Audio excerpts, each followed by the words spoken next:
喽，放假喽！哎呦，这个可不能摔碎了，摔碎了我就没有揉面的盆儿了。今天是端午节假期第一天，你们出去玩去了吗？反正我不出去了，实在是人太多了，不想出去看人。我老公找了个安静的地儿钓鱼去了，我在家也没事儿干。刚好明天他姐他们要回来，我们说在家吃烧烤，那我就做点淄博小饼吧，让他们在家也尝尝淄博烧烤的味道。这个小饼做起来真的超简单的，100%一次成功。你们看着啊，就先和面。这个小饼是发面的，水里边放酵母、糖、盐、面粉，然后给它揉成一个光滑的面团。这个面团还是要和的软一点，这样饼吃着才软。就这样揉光了就行了。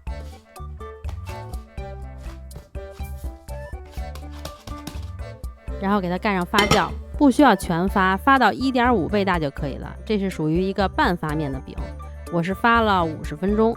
如果你要室温特别高，30多度的话，你可以发半个小时。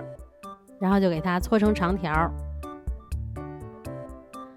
因为我这块面挺大的，也搓不细，我就给它先搓长一点，然后分成小份儿，然后再每份给它搓长。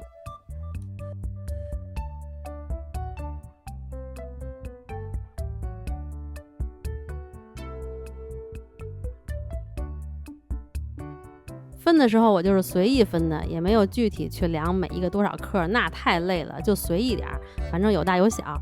最后反正我是做了24个，你们也可以给它平均分成24份，然后把每一个小面团都滚圆，盖上松弛10分钟就行了。10分钟以后，你就拿一个平底铁锅放在火上，开小火给它加热着。锅热的差不多了，就可以擀面烙饼了。面要是有点粘手的话，就撒一点面粉，然后给它擀开，擀成一个薄饼。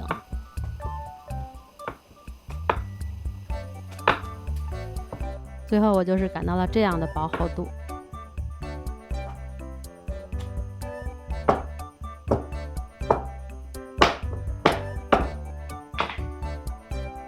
然后就直接放到锅上，也不用放油，干烙。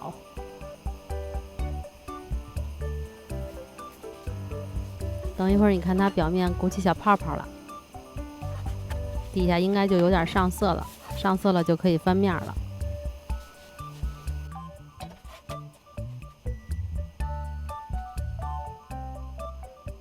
给它烙到两面都上色了，基本上就熟了。这个饼也不能烙时间太长，因为如果烙时间太长的话，水分消耗很大，这个饼就容易干。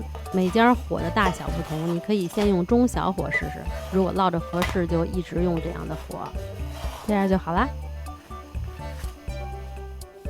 给它盖上点儿，因为要烙24张呢，放时间长了它该干了。就这样一边擀一边烙，一边擀一边烙，特别快就做好了。这个小饼你可以一次多做点，然后分装冷冻保存，可以保存1个月。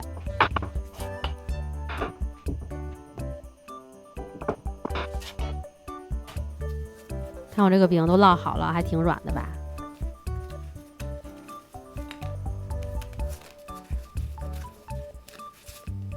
到时候明天串儿一烤一撸就行了。